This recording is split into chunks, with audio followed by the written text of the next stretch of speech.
mile visibility up there for it. It was pretty. I was like, I told y'all. So that's what's up. Oh, I should probably mute that because I'm going to be getting loopy things now that we're live, ladies and gentlemen. Hello, everyone. We live?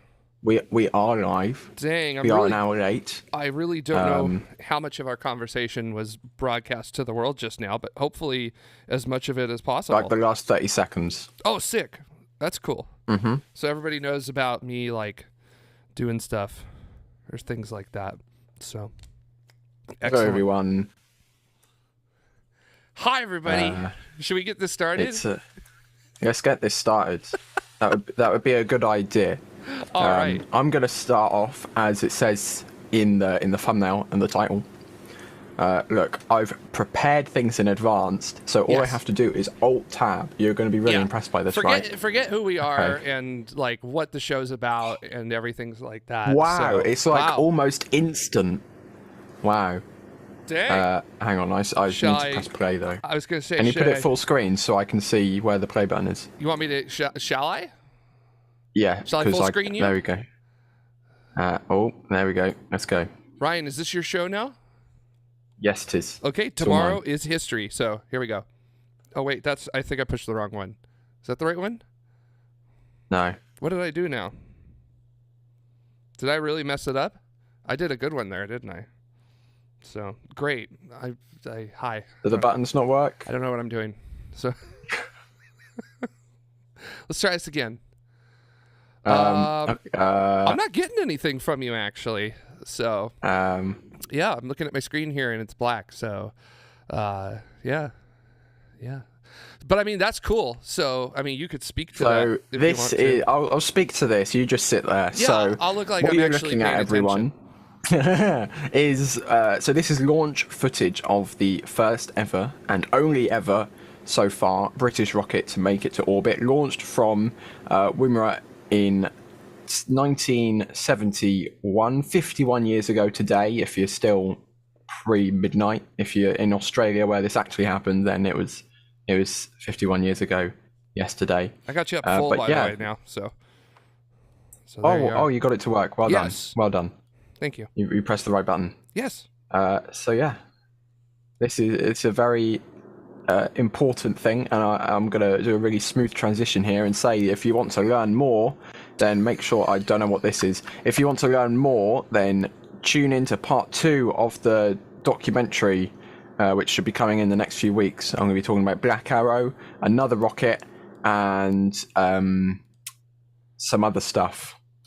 As I always do, some other things. Man, that was. I know that was really it, wasn't it? Let's see if I can scrub back. Wow, that was like extra smooth. That was like some chunky peanut butter smooth. No, that's too far. Should we look at all of this again? So. All right, look at it. So my personal favorite part, it's like the Delta IV and the Delta IV Heavy in this. It looks quite similar. I think it's because the fairing is a similar shape. The size is completely different. Like you can see someone just hanging off the side up there, but I think if you just have the fairing at the bottom of the shot, it looks quite similar. I also really like the way it lifts off. Yeah. Okay, I see what you mean. So, yeah. Like it. So ignore the body part. Ignore the first stage. Yeah. Okay. The fairing tapering is like a very similar cone shape. Yeah, like how the Delta was the Delta IV in its medium configuration, right? The single stick that would do that. Yeah. Gotcha. Serial port says red makes it go faster. I mean that's just a fact. Absolutely. That and stickers. Stickers add more power, more thrust. So put all the stickers you can. And, look at it go. Lift off. It's quite quick. Well, it's itty bitty, so I would hope it'd be quick. Yeah. It's like a Vega. You know, Vega gets but off it's the not pad solid. fast. But that's How big was it, by the way? Scott Harrod says it was shorter than Electron. Okay. I should probably know this. Totally not googling it. Is that the plane that they brought the rocket in, like in one piece? I don't think so. I don't actually know what this is. Gotcha. Well, it's definitely it's a plane landing in the outback somewhere. Yeah, hang on. It's like, yeah, here you go. Whatever this is, I know what this is.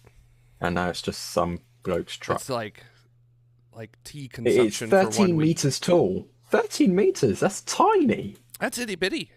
It is. Yeah. What is that? This is from the director of the. I couldn't read it in time. Right.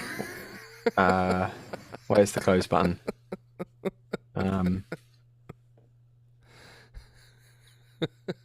There you are.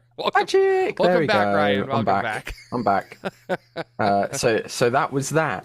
And Loopy asks, tell us about Blue Streak. I will in part 2 of my documentary, which will release in the next few weeks. Well, can you? So you have to watch that. Can you at least give us like a little teaser? I mean, it doesn't have to be like a big tease. It could be a little itty bitty. Blue tease. Streak was not blue, and it was not a streak. It was a missile. Dun dun dun. Whoa. You know, it's almost like all of these rockets are missiles. Or that's kind of how funnily enough, that's kind of how things started out, both over here and in the US. Huh.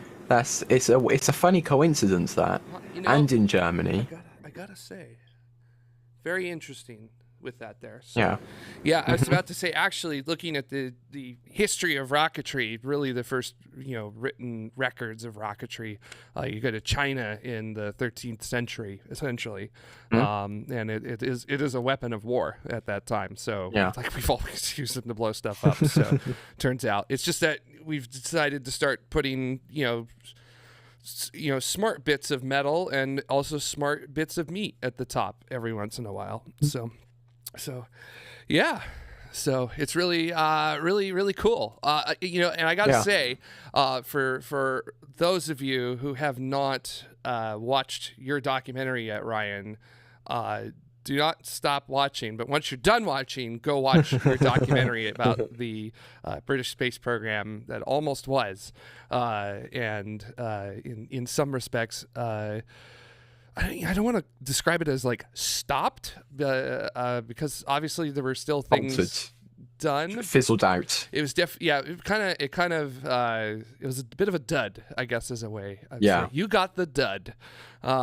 So yeah. But hey, it's kind of how it goes now. But exciting things are happening in your neighborhood now. I say your neighborhood because I couldn't figure out which descriptor of your countries to use correctly in that. So I would say, is United Kingdom the correct one to say in this case? The United Kingdom is or England? Everything. Okay. England is just the bottom bit without Wales, Scotland, and Northern Ireland. Okay, so because Virgin Orbit is there right now, is that which part are we? Which is the exciting bit? Virgin Orbit is in Cornwall, which is a county of England, which is a country in the United Kingdom, which is on the island of Great Britain. Thank you. All right. Thanks for the clarification. You're welcome. Thank you for the clarification, because I'm still trying to wrap my head. I'm at least trying, okay? Most You're people... better than most Americans. I mean, I was about to say, most folks that I know personally around the United States would just be like, just call it all England. Even Ireland, they would call England. So, which I know that would make a lot of people very upset. That just would not end well for a lot of folks on that. But I don't, it's just I'm just trying to learn along with everybody else here as well. So so very cool, Ryan. So make sure to go watch Ryan's documentary once you can, because it's just a really good documentary. And I look forward to part 2 and part 3. Yes. And if you are an Escape Velocity member and you're in our Discord, in our Escape Velocity channel, you kind of get a little bit of an early preview because you get to see things like the script being written. So I just want to throw that out there. Nudge. Don't forget to wink. comment, subscribe, share, hit the notification bell. And also you can become a member of Tomorrow, right? At youtube.com/TMRO/join. You've covered all the buttons. So don't forget, if you really want to see these things early ahead of time, and also the dad jokes, or things like today, where we were coordinating the show because I had to show up late, unfortunately, you can see it happen in real time. It's fascinating. And Ryan will track me and Jamie when we're on airplanes, and Dutta too, when Dutta's on airplanes. Yep. When that can be smoking up. Yeah, so very, very cool. I mean, it's like exclusive access. I don't know too many people to do that. And I wanted to jump on social because we got one here, right? From Larry King, which is Ryan. Social also has software updates now, apparently. Very conveniently. Yeah.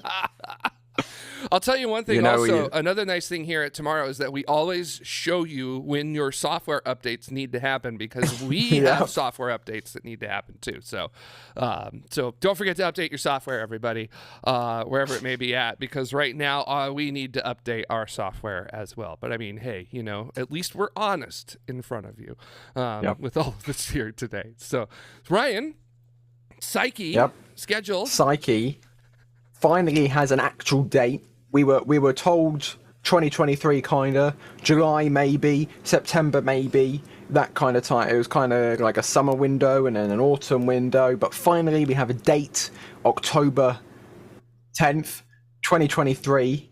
Hopefully, if everything goes to plan, when that launch window opens, Falcon Heavy will be able to just take off straight away with Psyche on board. No software issues. I've probably just jinxed it, but that's what I want to happen because it was meant to happen in August, but it didn't, and it's like a year wait now. But as long as it happens, I'll be really happy that it's actually happened finally because it's too big of a delay. Well, I mean, it's a big delay, but there's also this thing called physics because Psyche has to do a gravitational assist at Mars, if I recall correctly. With that, so you kind of have to make sure Mars is in the right place relative to the Earth, also relative to the asteroid Psyche as well, which I just want to kind of let everybody know that asteroid is called Psyche, and the mission's also called Psyche.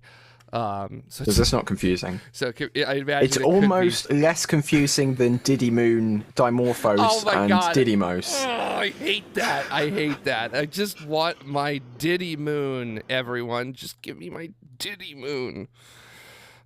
It's so annoying. I mean, that is like the epitome of just what drives me up a wall often when in naming conventions and things like that. So, but yeah.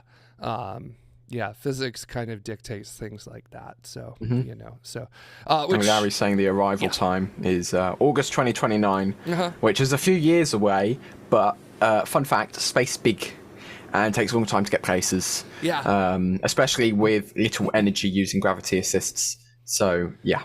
Yeah. And, man, I'm just like the sun is just such a pain in the butt with all that gravity pulling things into curves. Why can't we just move in straight lines?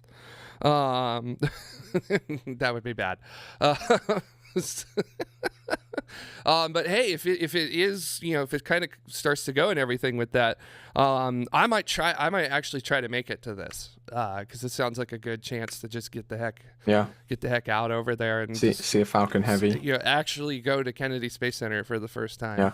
And see a Falcon Heavy for the first time as well. Because, for so many years we were promised that the Falcon Heavy test flight was going to be from Vandenberg, and then our dreams were snatched away from us. Yep. And there's no the transport director is not designed for Falcon Heavy at Vandenberg, so. But I'm not bitter. I'm not bitter about it at all.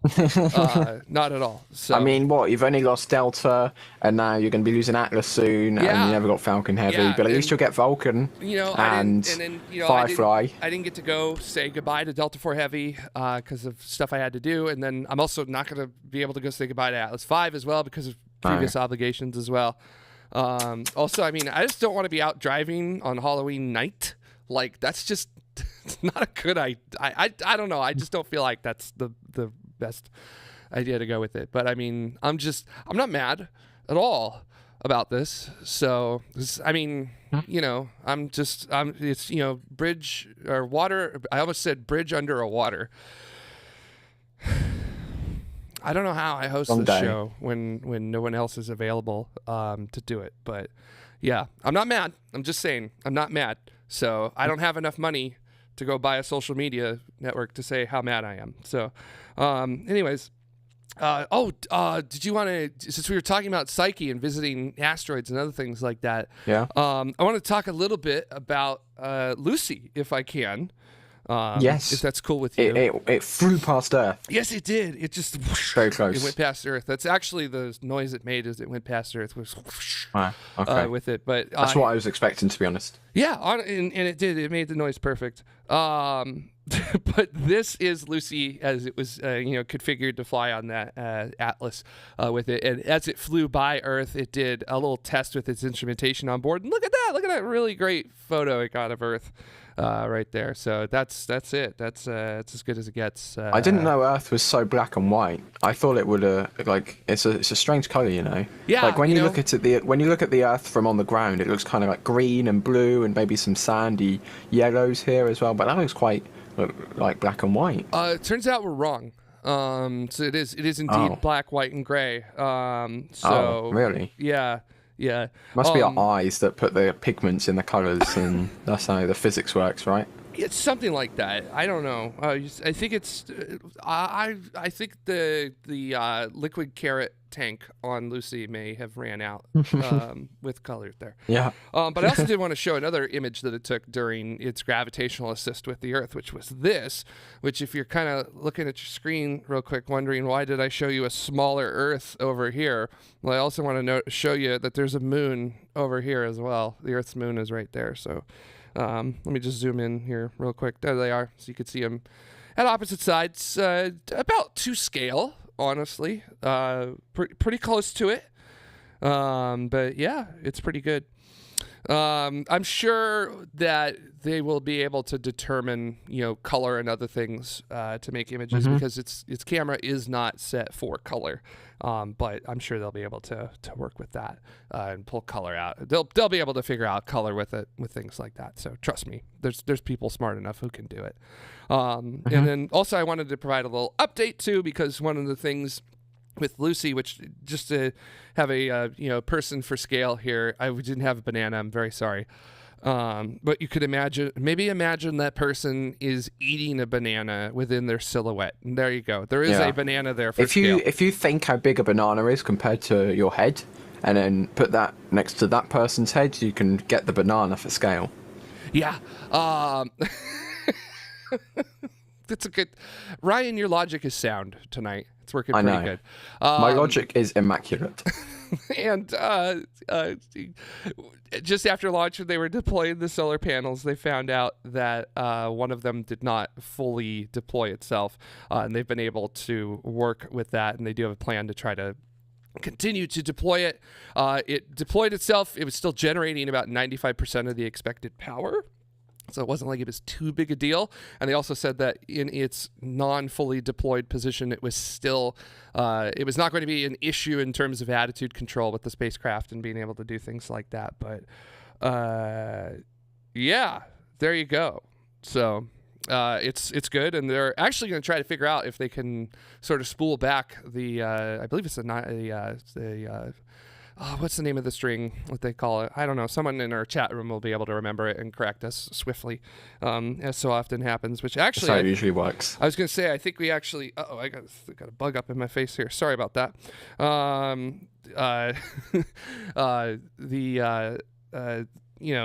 See there, my train of thought was gone because the bug just popped up right in my face as I was trying to think about something there.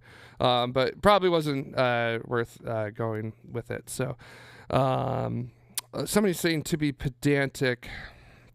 Okay. Oh, okay. Yeah. Thank you, Loopy, which is actually something that I was looking for to answer. And again, as we always say, those who are watching or comment in our chat room or comment on the comments, which Loopy is saying that the images were from Lilori, which I don't know if Lilori is the correct way to pronounce it, but I know it's basically the long-range imager that was from New Horizons, basically had the exact same instruments. That's grayscale, monochrome, and then there is a color imager on board called the Ralph or Lori Ralph with it. And then, yes, as Loopy is saying here, they are both derived from the Lori and Ralph imagers that were aboard New Horizons, which, for those of you that don't remember, New Horizons was the mission that flew by dwarf planet / whatever you feel like calling it, Pluto. Rock in space. Yeah, large spherical hunk of ice and rock. Or as I like to call it, world, Pluto, back in 2015. So, and is now continuing out of the solar system, never to return. So, little tears for New Horizons with it there. Yeah. So I'm really looking forward to Lucy's mission.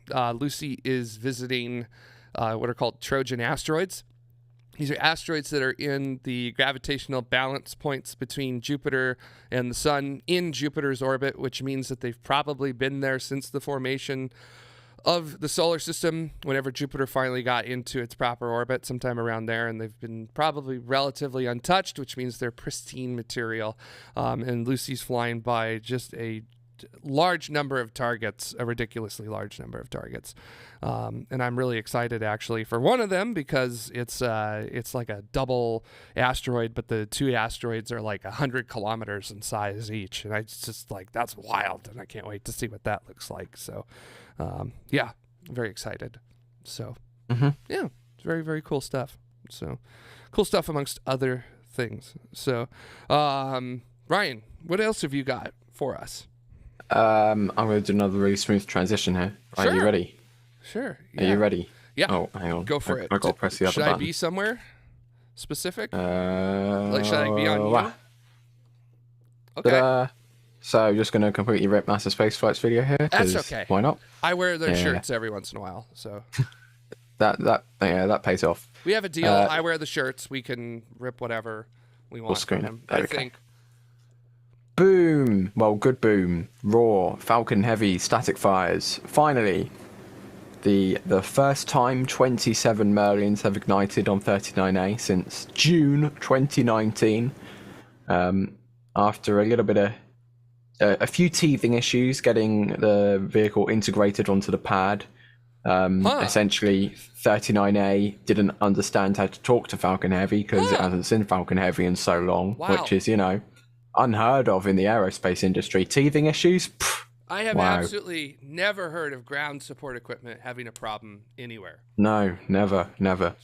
But yeah, it's really cool to see. Finally, some roaring happening on the pad from another Falcon Heavy. Neurostream says good times. Yes. They are good times indeed. And hopefully on Tuesday, oh, there you go, free promotion. We'll see this actually, fly into space. Yeah. And yeah. I'd like to see that. That end card really caught me off guard. Yeah, that's okay. It's okay. We're just throwing more. Our homies over at NASA Spaceflight doing such a great job covering everything. Again, I don't know how they do it, but hats off to them for doing what they have. Yeah, it's. I'm very excited to see Falcon Heavy. Is this going to be at night? Or early morning launch? I think it's. I know the original date, or October 31st date, was morning. Mm-hmm. I'd assume, and it's still morning for Tuesday. Actually, it's going to be at 0940 Eastern time, which is 1340 Universal. So in the morning, yeah. So it will be visible in daylight, I guess is a way to say it. But I guess I'm going to have to wake up early in the morning, which I already got to go to work to that day, so I got to wake up early in the morning. So cool. Yeah, and also just to kind of, how are the boosters landing for this one specifically? What have we got? So we're getting a return to launch site. Which is all the Falcon Heavies we've had so far. We haven't had a double drone ship. Hopefully that'll be coming soon. And hopefully they'll park the drone ships near each other so we can see both boosters coming down at the same time. Because the logical thing to do would be put the drone ships far away to minimize the chance of a collision. That's the smart idea. Just spread them out apart a bit. But what you should really do, SpaceX, is put them together, increase the risk, because it will look cooler on telly. So please do that. But yeah, for USSF-44, this will be a double return to launch site and an expendable center core. Yeah, so it sounds like there's some oomph, it's a little extra oomph that's going to be needed. They'll have extra oomph for the Space Force. And the Space Force is, I would imagine, willing to pay that extra amount of money, to expend the center core. Is it a fresh center core, or is it a flown It is center? a brand spanking new center core. We have no infantry. SpaceX has no infantry of center cores because, let's think about it, it's demo, it missed the drone ship.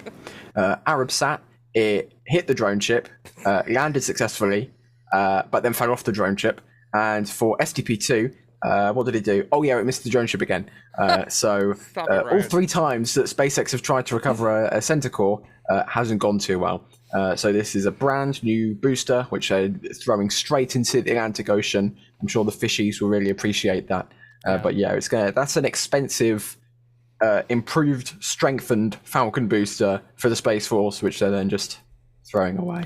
Yeah, and I was going to say Serial Report has a really good idea, which is that they should try to land both of the boosters on one barge at the same time. Or stick just read the instructions and a short fall of gravitas together, make a super drone ship, and then have them both land next to each other. No, one. Do it in one. You want to? I feel like I have to pull the whole thing up. What would that be? A short fall of just read the instructions, gravitas. SpaceX, you've done over 100 landings now, right? Over 100 booster landings. So who cares? Impress me. Do 2 on the same drone ship, then I'll actually care again. So, which is not true. They're amazing. When I still am like amazed at every launch, because it's just like beautiful. So that's going to be really, really exciting. I really am looking forward to seeing Falcon Heavy fly again, because now it's at present the only triple core rocket that's going to be flying from the United States until Firefly's beta, I believe, is up and going.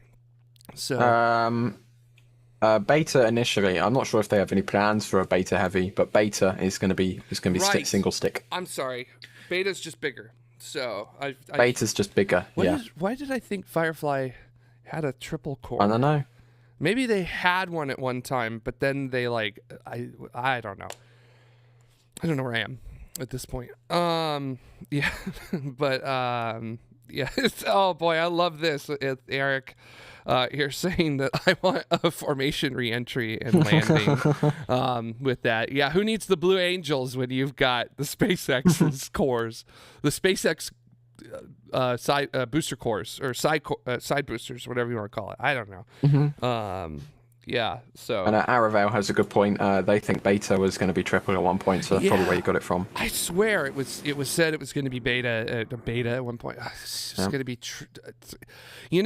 at one point, I'm going to have words that are going to go together correctly tonight on this show, but I guess it's not now. But yeah, I was going to say, I thought at some point beta was a triple core rocket. But yeah, we also we don't know about the potentiality of a Vulcan Heavy Centaur or something like that. Yeah. Right. A Vulcan Heavy would just be yes, please. That would be nuts. I hope that some government organization says, can we please have a Vulcan Heavy? Because even though it'd probably be easier just to, plop it on a Starship when that's up and running properly, when Vulcan's probably up running properly as well. Just Vulcan Heavy would be very nice. Very nice, please, ULA. Space Force. Can you do it? How about a New Glenn Heavy? That would be really big. Because New Glenn gets fatter at the bottom with the engines, because it has. So New Glenn comes down and then it comes out like that. Because it has that's how the landing legs. So the landing legs do like that. Yeah, don't worry about it. It would have to be, the boosters would have to be separated further, and they look wonky at the top. Don't worry about it. Don't worry about it. Just but rocket aesthetics matter, Jared. That's how rockets are designed. You make a pretty rocket, and then you fly it. Sure. Yeah, of course. Yeah, that's why the Delta 3 was the thing. So, yeah. With that, which I'm just throwing this out there, greatest of all time, Delta 3. Shout outs to Delta 3. Delta 3 is the ultimate love child. Yeah, I'm just saying this. If Delta 3 was still around, Starship Super Heavy buried. It just would not be here. So, New Glenn gone, New Armstrong toast, Vulcan out of here. Falcon Heavy, more like Falcon nothing. if Delta 3 was still here. Falcon Light. Delta 3. No, there would be no Delta 3. Falcon so light it doesn't exist. Delta 3 would run this. Like, that's it. That's all I'm saying. So that's it. Have you ever seen those designs that they had where they were seriously considering like putting solids on Delta 4 heavies and other things like that?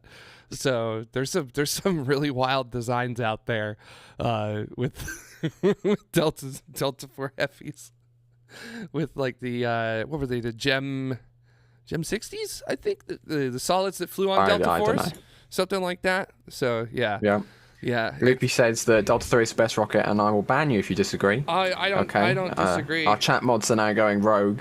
Yes, they are. Robert also has a good point.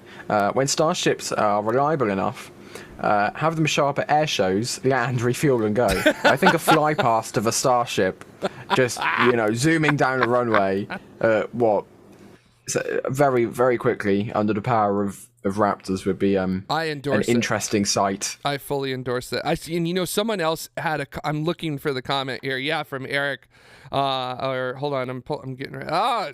Everybody's talking too fast now. Okay, here. Oh, there we go. Loopy's got the image. Yeah, there we go. Look at that. Look at all those boosters. How would you wouldn't you love to see a Delta 4 Heavy with, like, what is that?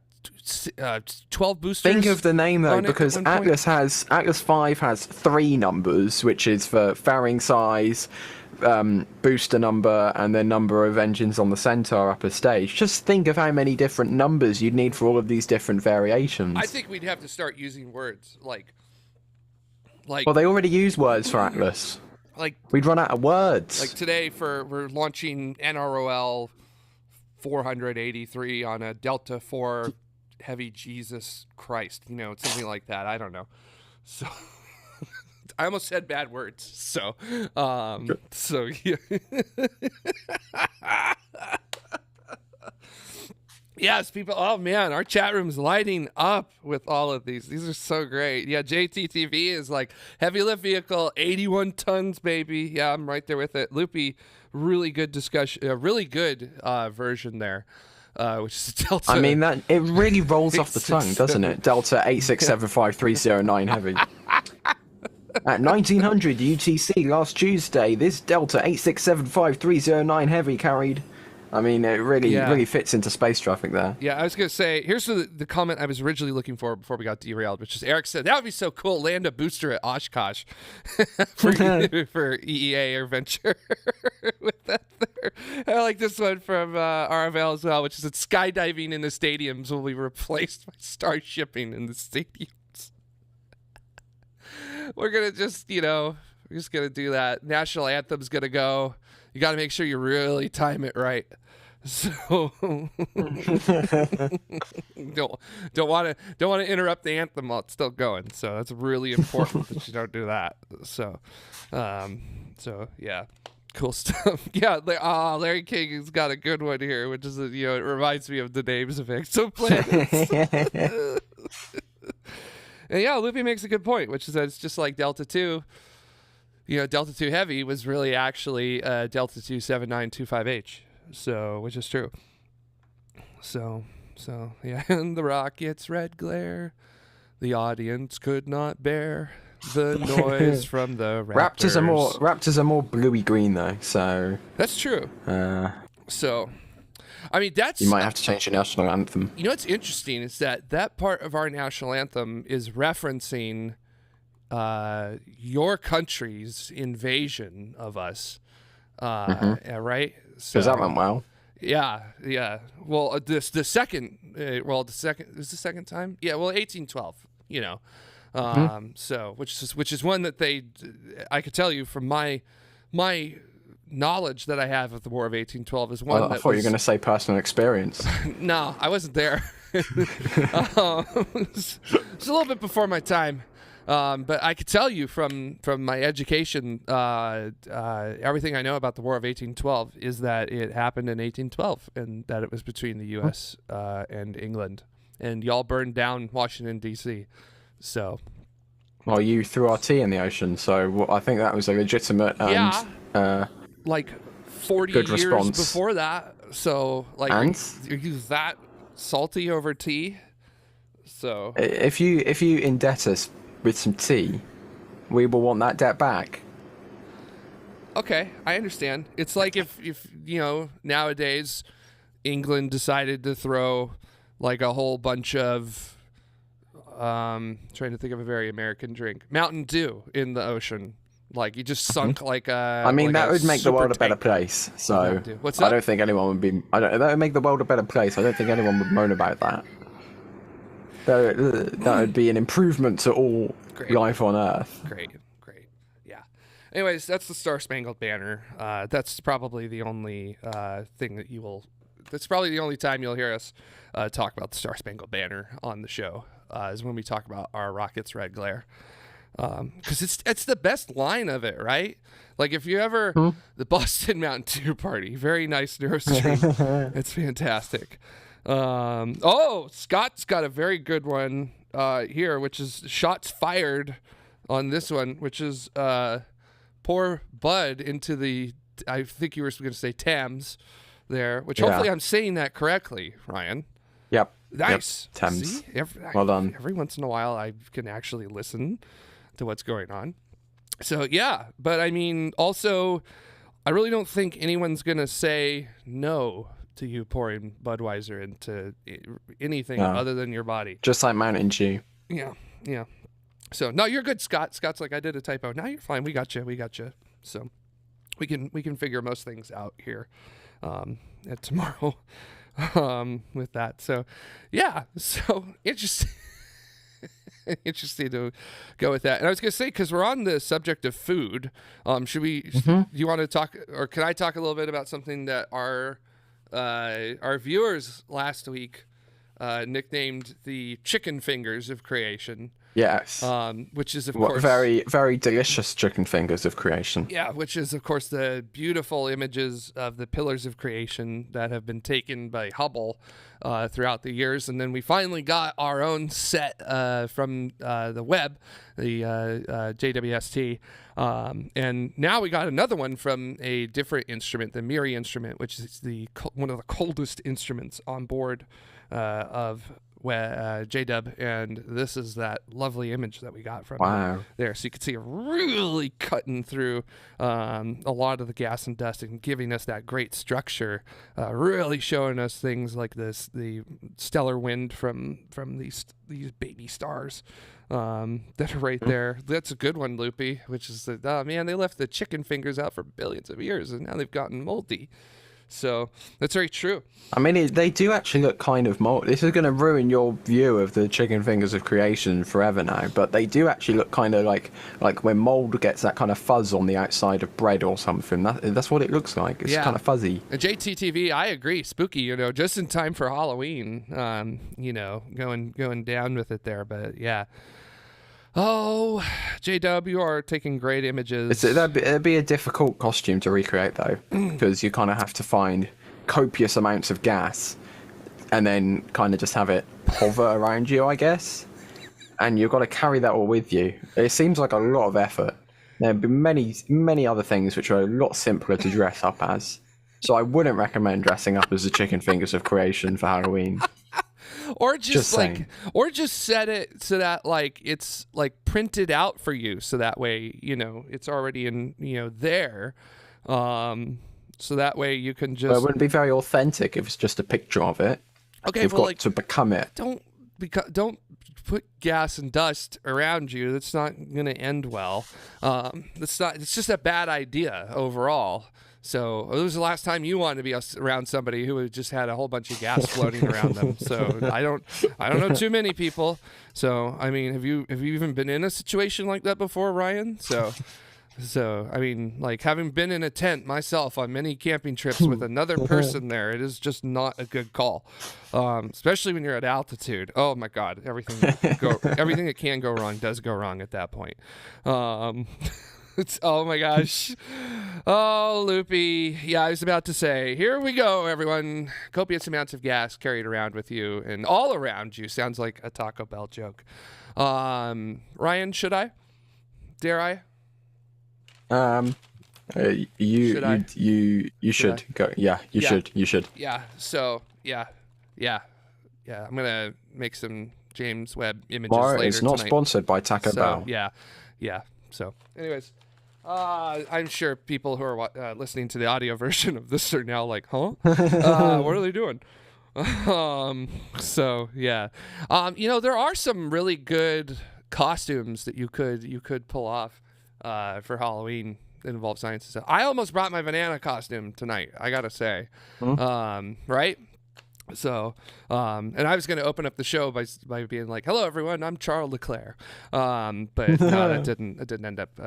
I couldn't find it in time. I was already running late, and I'm like, I'm not going to look for my banana costume. So, oh yeah, here's a good question from GTH 042, which is, does the United Kingdom do Halloween? So, because I don't know. Honestly. Not as big as you do it in the US. Okay, gotcha. Like Walt Disney World is Halloweenified at the end of, I don't know, April, pretty much. So we're not that kind of crazy, but like I'd say end of September, start of October is when it kind of starts ramping up in the shops. You'll notice it in the shops pretty much throughout. We stick to October 31st, and then it's done for the year. We don't do any pre stuff. Like that's just it. Like we're kind of you like to spread it out over many days, over many months. We condense it to a day, and it's over and done with. Yeah, I mean, doing it on a day is great, but like if you spread it out over a very long period of time, that's how you make the real money off of the holiday. So,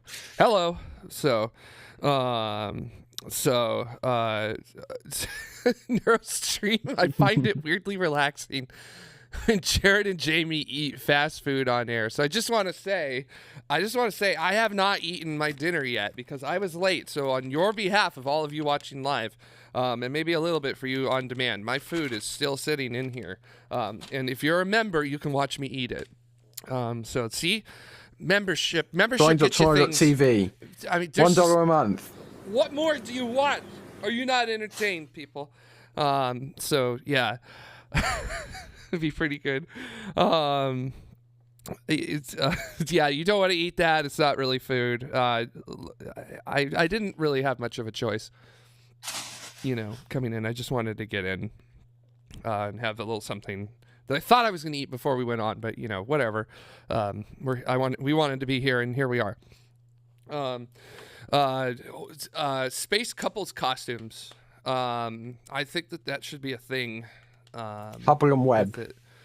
Someone is in like a slinky tube of silver. Yeah. And then another person is just wearing all black, but they have like the web mirror around their head. Yeah. But the middle is their face. Yeah. Where the instrument is. You put, like, gold and then paint. They still have the triangle. They still have the secondary mirror. So it's like this out of there, like that.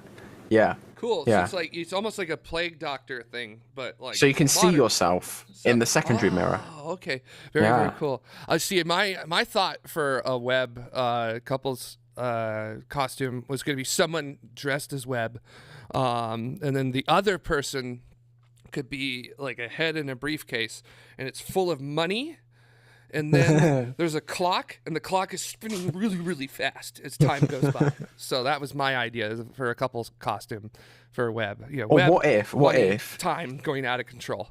So if you have incredible idea, right?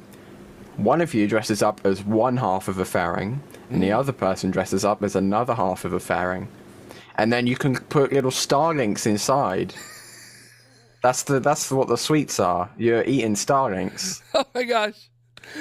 Solid rocket boosters. You should have little floppy disks to throw at people. The Starlinks. So like a Pez dispenser. Or just be a giant Pez dispenser, which means you are then essentially dressing up as a starship and you can dispense sweets at the same time. And we just solved Halloween. And I gotta say, if you see somebody with a telescope, you throw it at the telescope. So you got to interrupt whatever they're looking at. So, sorry, I'll let it go. Eric has a good one. Dart and Diddy Moon. Oh yeah, you could just run into your friend really hard, just like tackle him to the ground, like just like full on, just like arm wrapping tackle. with Arravale, Gemini capsule, and the Agena target vehicle. Yeah, you can name a more iconic duo. Shuttle and shuttle carrier aircraft. I would like to throw that one out there. 747. Yep. Arravale has another one. Jump in, be a fairing half, and then jump into Ms. Tree, giant net bed at the end of the night. Oh, Eric's got it. Or even better, jump in the bath and get scooped out by Bob and Doug. Eric W. like this Dart and dinosaur. Or I guess if you're the dinosaur, you're going to be cheering on Dart. However, dinosaurs cheered things on. I don't know. Ben, I think Bennett's kind of looping back around to my idea. So JW and SLS. It's very much reminding me of Contact, which is why build one when you could have two at twice the price. It's one of my favorite quotes ever. So there's just a lot of really good. Really good. Oh, you could be a drone ship and a Falcon 9 Stage 1 booster as well. Yeah. Booster. Yeah. With that there, that'd be really, really great.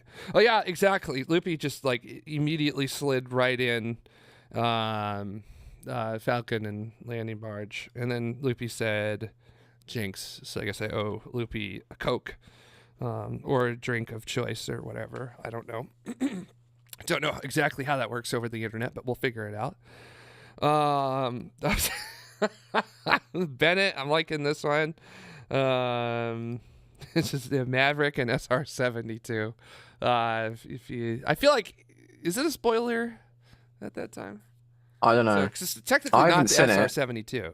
I'm not fussed. I have to be honest. The Air Force wants you to think. So.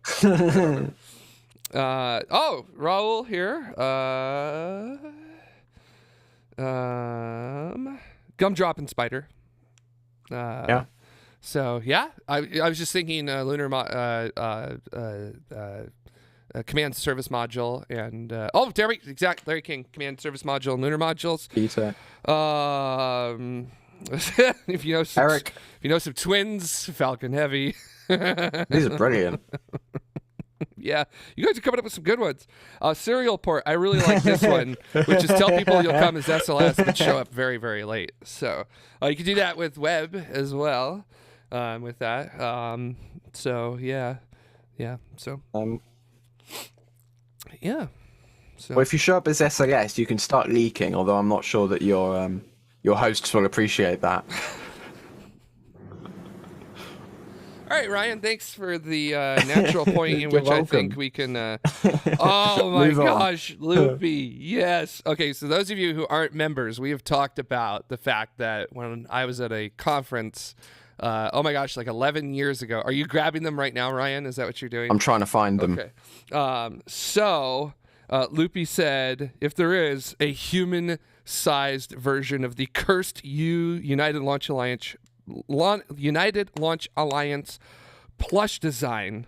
If there is a United Launch Alliance fursuit.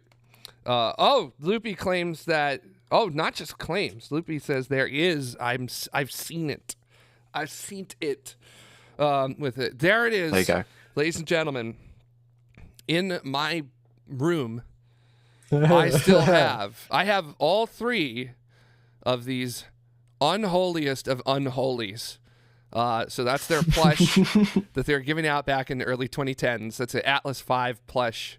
I guess it's a 5 or Atlas 5 in the 421 configuration. Yeah, it looks like that. Best guess. And then next to it's a Delta 2.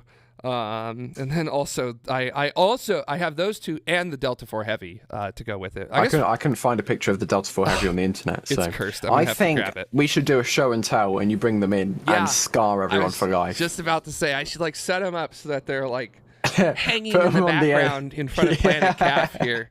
You know, something like that. Yep. With that, so I'll see if I can. So I gotta dig deep to find these because I got them a decade ago and they have been buried ever since. Definitely some of the funniest swag I've ever gotten at a conference before. So, yeah, that was. Yeah. ULA does the best swag, and they come out with that. Yeah, it really does seem like they end up making the best stuff because it's just a lot of it becomes really funny with it. Anyways, I wanted to talk about this little thing that ended up happening on a fine October's morning. We detected a really potent gamma ray burst. In fact, it turned out to be the most potent gamma ray burst we ever have. It's not that. Right, I was going to say. So that's what the gamma ray burst looks like. So if we saw that facing Earth. Yeah, we're doomed. We're doomed. No, so I mean, we're making fun of the plushies, not ULA. So I mean, it's just really funny. Also, apparently, Loopy says that the fursuit exists. They found the sticker.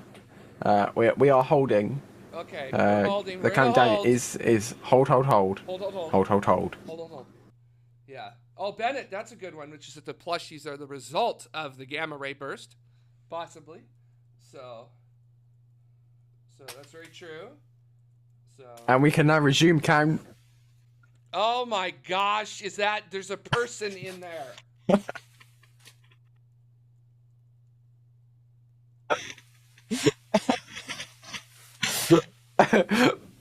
Part of me wants to buy that. Why? I don't know.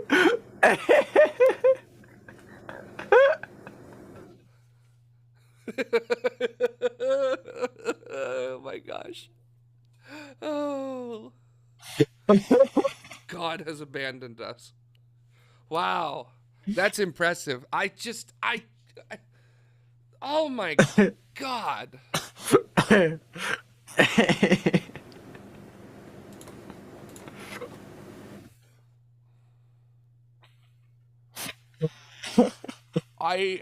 I mean, I know there's been a lot of silence, but I have no words. I really don't. No words could describe the magnificence of what's before you. I mean, like, oh my God. We have to email corporate communications at uralaunch.com to see if they can send this to us. Oh my gosh. These are pretty made things. I just want to say, we're not laughing at the costume. We're laughing with the costume. Yes. So I tried really hard. David has a good proposal, which is a pantomime ULA. Yeah, would a rocket be allowed to talk? So, because that's a thing, you know. As somebody myself who is a furry, which if you followed my Twitter account, this is probably not a surprise to you. So first of all, I really don't know if I would. I really, first of all, would not show up at a convention wearing that. Everyone would run away. Well, you know, I'm just not gonna touch it actually, and yeah.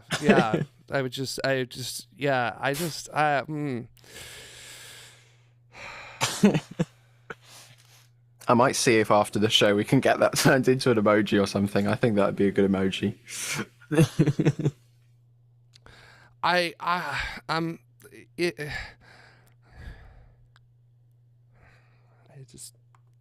There you go. Should we move on? Yeah. Anyways, if we want to move on to kind of what I was going to talk about. Okay, guys, we'll try to figure out how to get a tomorrow. Let's put that behind us. We will try to figure out how to get a tomorrow Discord emoji of this. So, but we need to move on from this because we can't stay here all night and talk about this. We've got to move on to other things. Okay, there are things more important than this. All right, everybody got that? Understand? Okay, so we're gonna move on. Versus the guy who tells you not to worry about. Yeah, I know. Don't worry about this because I have something else I'm gonna have you worry about, which is worse than this. Okay, so we're gonna take a look at this. By the way, United Launch Alliance, we're just goofing on you. Don't worry, we're just joshing you. We love you. We do. We love you. If you can send one, if you can, we send very much appreciate this, it. I will do a whole show dressed up as this. And frankly, you know what? I would roll the dice and take this to a convention with me and see what happens. We should take this to. This is a terrible idea, but you should take that to a launch in Florida, the first launch of Vulcan. You'll be dripping with sweat. I'm not, it's not so much that I'm worried about. It's sort of the reception from people. Yeah. Anyways, so yeah, I don't understand what's going on at all. Anyways, yeah, that is someone send that clip to Tori.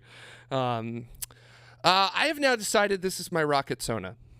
Anyways, I wanted to let's move on. Okay. Let's go. I want to talk about this. Let's go. Here we go. A couple weeks ago, we had a really potent gamma ray burst. It was incredibly potent. The current distance on it that we have is 1.9 billion light years away, so it's really, really far away. In case you're wondering what gamma ray bursts are, they're basically these like unbelievably energetic explosions that we've seen in distant galaxies. They are the most energetic, the most bright events since the Big Bang itself, and they can go anywhere from milliseconds to hours, and they send out gamma rays, which is that first burst that you see from them, and then usually we get the longer wavelength stuff kind of dropping all the way down into the radio. And what's really interesting about these is that we sort of don't really know what they come from. We think that they might be really potent supernovae, so really high mass stars when they turn into a neutron star or a black hole. Or they could be two neutron stars colliding with each other, which is what we would call a kilonova, in case anybody was wondering about that. And most of them are, almost all of them that we have seen are billions of light years away from us. They're not far away. What's really cool is that we first detected them with the Vela satellites that were launched in the late 60s to detect nuclear weapon tests, make sure that the Soviet Union was also adhering to what we wanted to adhere to, making sure that all these things with that there. Yeah, we're looking at our chat room. You guys are still stop distracting us. Still it doesn't on this, help. I swear. We've Stop moved it. on. We've moved on. But it was potent. It is the most potent gamma ray burst we have ever detected. It's now called the BOAT, or the brightest of all time. And it was so potent that for a couple hours, it actually affected the Earth's ionosphere. So, in case you're wondering, so like it actually, like, we detected alterations in the ionosphere of the Earth for a couple hours after this gamma ray burst. So this was a highly energetic event that happened 1.9 billion light years away from us. We happen to be in the path of some of the energy from that event. And at 1.9 billion light years, it was able to detectably change the Earth's ionosphere for a couple hours. So, which, as GTH 042 is saying, gamma ray bursts, another thing to worry about. Thanks. So, yep, we want to make sure that you stopped worrying about the rocket. So we distracted you instead. Distracted you with some gamma ray bursts with that. But yeah, actually, close enough, well-aimed gamma ray burst could absolutely cause an extinction event here on Earth. And there is some thought that in the Earth's past that there might, one or two of the extinction events that have happened here might have actually been a gamma ray burst, striking the Earth's atmosphere. Like, oh my gosh, like it is so wild what it could do. And by the way, I just wanted to show this little animation here. This is 10 hours of the gamma ray burst. Boom, there it went, and then it fades away. So pretty cool that it could do that there, right? So yeah, so wowee, like holy smokes, universe, you scary. So yeah, so we're gonna keep our eyes on that one and see what happens with that, because of course when we get to study stuff like that, we get to study really high energy physics, which really helps us figure out physics at times, and then also gamma ray bursts are a really big unknown. So holy smokes. Yeah, Scott, I was just about to jump on that one, Ryan. Great job with that. Which is Scott says that Earth would be overcrowded by Hulks if that were to happen. Yeah, it would not end. We'd all have to build bigger houses because we wouldn't fit. Yeah, that would just be like, oh man. Yeah, that would be very, very bad. And actually, we're starting to get some really good things in our chat room here, which is that Serial Port is saying, haven't they found very rare aluminum isotopes on Earth from supernovae? They absolutely Aluminium. have. Yeah, what was that? I'm sorry? Aluminium. Oh, aluminium. Excuse me. Aluminium isotopes here. And then Eka is, Eka is saying that, yes, gamma ray bursts could sterilize Earth. But I always like that. Not worth worrying about it if it does happen because we'll all be dead. So yeah, that's Worry very about true. This instead. Yes, fear the rocket suit.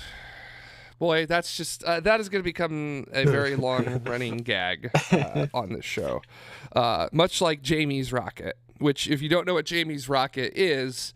Next time Jamie's here, we should see if she's willing to talk about that. Yeah, Brand Hill, which is aluminium.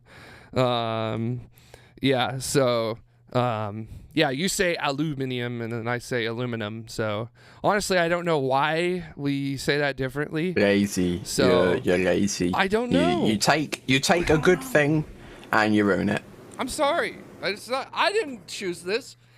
I was just born this way in the United States. So that's the way it works. As someone who's in the United States, we are allowed to mispronounce things. That is our right.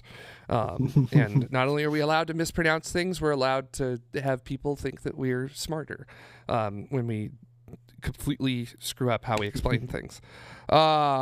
So yeah, you know, I these things really aren't like something that you should like stay up at night and be scared about. I think Eka said it really well. Another really great comment in here, which is that I worry more about big meteorites, and yeah, a real big existential threat from the universe itself is more those impactors, you know, asteroids, or especially comets, because comets kind of pop up with very little warning, moving at unbelievably high velocities compared to most asteroids. So, yeah, that's a little bit scarier. Also, as humans too, I feel like to us ourselves we're a bigger threat with things like climate change. With that, but that doesn't mean that we should just only counter one. There's no exclusivity. You can walk and chew bubble gum at the same time with things that are going wrong on your planet. So yeah, that's there. Here's my soapbox. I'm getting off of it now. So, did you have anything else, Ryan, to talk about? Well, there was a Starlink launch earlier. Yes. Which happened at the prime time, not on television, of sunlight. That means that as the rocket ascends into the atmosphere, the vapors and other chemicals being released from the end of the rocket are lit up by the sun, whilst the rest of the ground isn't, because altitude, as you change altitude, your sunrise and sunset times will change. So the higher up you are, the more sun you'll see compared to how lower down you are. So that's how it works, basically. So as you go higher, the sun hits it, whilst the sun is already set on the ground. It hasn't set up here yet. So you can still see it, and everyone across southern California, pretty much on the coast, got to see a very nice view of it. Yeah, I was inside of my house and I was watching the launch on my TV, and then once it reached a certain point, I think it was like a minute into flight, I was like, I will now go out front and see if I can see it, and I did. So I took some photos and videos if y'all want to see it of that. So, you know, if you guys want to see it, should I just go ahead and throw it up? Let's just do it. So, let's just do it. Yeah. I don't care if they say no. I want to see it. So that's the first stage plume. This was after I'd already lost sight of everything. But also, I just want to point this out too, which is that Ryan Huffman is saying that my friend had a nice shot from Phoenix in Arizona, which is pretty far away. with that there. That's like an hour's flight away. That's a fair distance. I want to say this too. I saw somebody who had taken a photo from El Paso, Texas, and had been able to see it. Which is even more further away. Yeah, that's like halfway across the country. Yeah. Well, this was a quite this launch very much hugged southeast, which is not typical of most Vandenberg launches that we have from Vandenberg Space Force Base. They usually due south or sun synchronous at 97-ish degrees, somewhere there. Yeah. I believe this one was like 57 degrees. So it was very hugging the coast. Yeah. It was pretty wild with it there. And actually, I also have some video of it too that I'm going to pull up here. I'm going to skip ahead a little bit on the video just because I'm sure you probably don't want to hear the boring stuff. And then also I'm going to turn down the audio so that way you guys don't have to hear me explaining stuff to my neighbors as I was out there. But yeah, it was really cool to see it actually like happening, so there's, here I am in my living room. Here I am in my garage with my new Falcon 9. You can see that there. It's one of my dogs walking around in the background. She's like, what are the humans doing? Then yeah, I'm just gonna, walk. You guys could get a little tour of my house, or maybe not. Maybe you shouldn't have a tour of my house. I don't know. With as well as they geolocate things. With this here. I mean, I'm already screwed anyhow with certain things, but yeah, so let's go outside. Hey, what's up, folks, with your dogs? What's that orange thing? And then, going out, and I'm just trying to figure out where this is, and I'm looking towards what I expect should be the correct direction for it. Based upon the launch of Insight that I watched from my front yard in 2018. And then very soon I found it. I think that's going to happen momentarily here. At some point, yep, there it is. And I caught it, and I'm like, oh, there it is. Look at that. Whee. That's a Falcon 9. Gee whiz, that's a Falcon 9 flying through the sky. And then I had a second part here to kind of take a look at with it here. So, because it was just, it was just zipping through the sky as rockets do, right? So they tend to do that. So obviously I'm trying to, I'm walking across the street and also trying to make sure that there's no cars that are going to run into me. And we got stage SEP that happened during that time, and now we got the second stage burning, and I was like, oh, when's the plume going to get big? And then I was like, oh, wait a second, that's right. That doesn't have, it's going to the drone ship, not back to the actual stage. So, by the way, I just want to say that Twitter, I put these videos on Twitter, and Twitter has taken this one and said that that it's sensitive media and I violated a content policy or something like that. So I appealed it. So we'll see what happens with that. So somebody asked about that in there. So, and if you look, you can also see the fairings. Yes, you could see the fairings there as they're firing their thrusters, right? And you could see the first stage as it's venting a little bit with some of that. And yeah, we just saw this kind of like this thing zipping across the sky for a couple more minutes.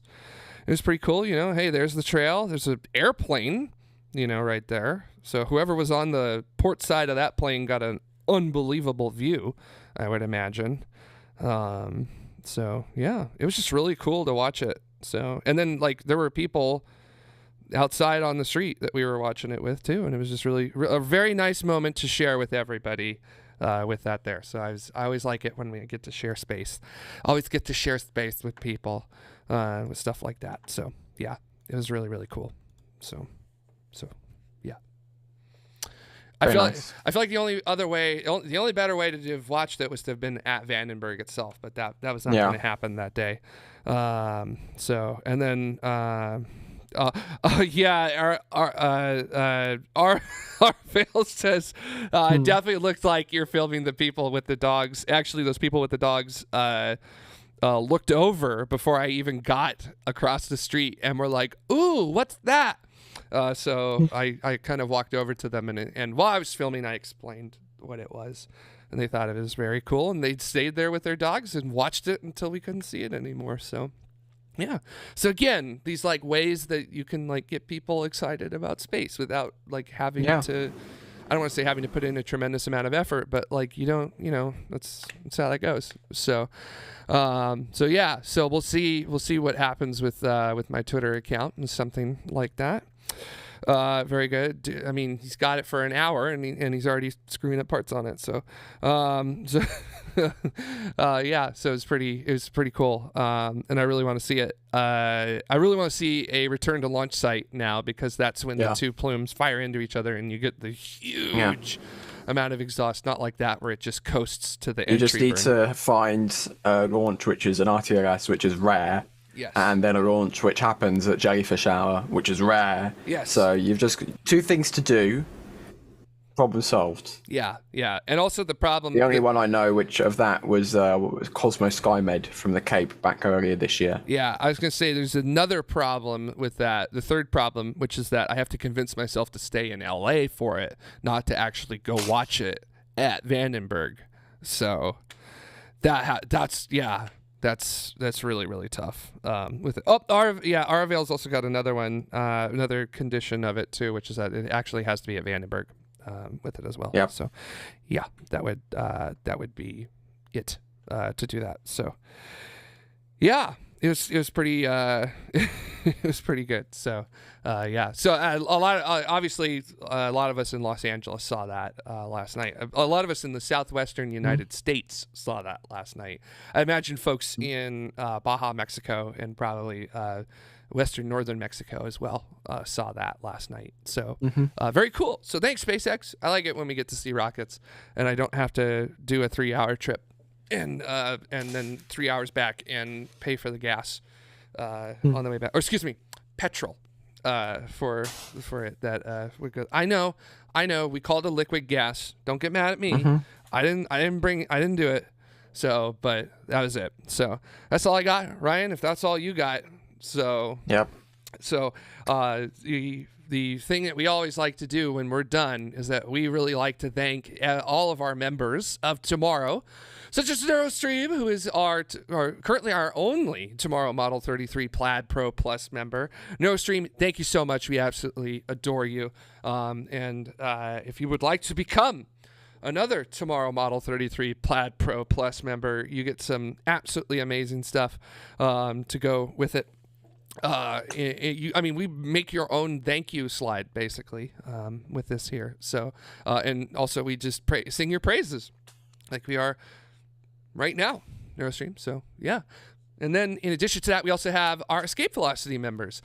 So these folks get access to our Escape Velocity Discord channel in Discord, and they get to see all the stuff like I said earlier. You got to see our coordination of me showing up at station 204 a little bit off nominal time today, and thank you for those of you who were patient with us on that. We definitely appreciate it. We've also got our Orbital members as well, and if you would like to become a member of Tomorrow, you can actually go to youtube.com/TMRO/join, and you can take a look at all the cool perks and other things that you get with it. I mean, you get to go to the members stream, which we're about to have.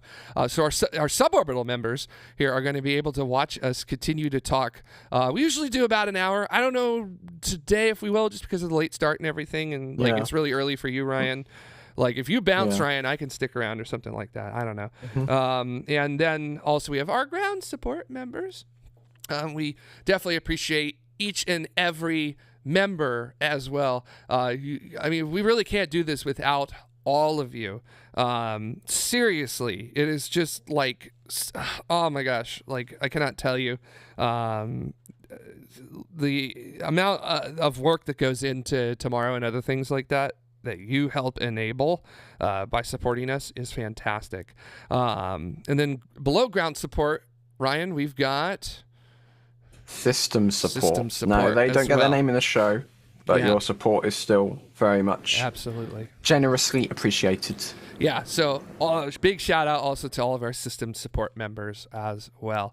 So that is going to wrap us up. I did want to throw just one more thing out there, which is JTTV. Always, whenever we say, I think that about wraps up the show. JTTV, you're always on top of the stuff that we end up not talking about. But ISRO and OneWeb, yep, the Indian.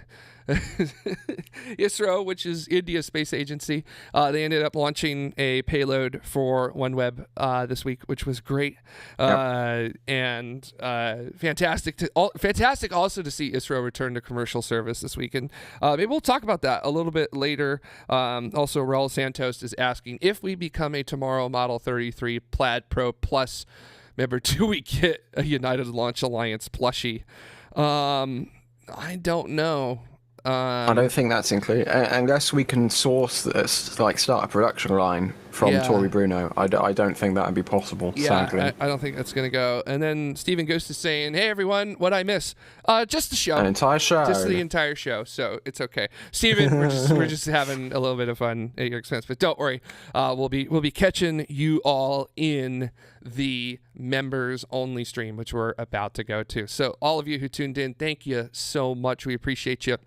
Hopefully we had some fun this week, running a little fast and loose with everything that we were talking about, cracking up at some rockets as well, and some rocket sonas and other stuff. And boy, are we now. So as a mark of tremendous respect for you all, as our audience here at TMRO, we shall now leave our on-demand and live non-member audience with this. Thank you all.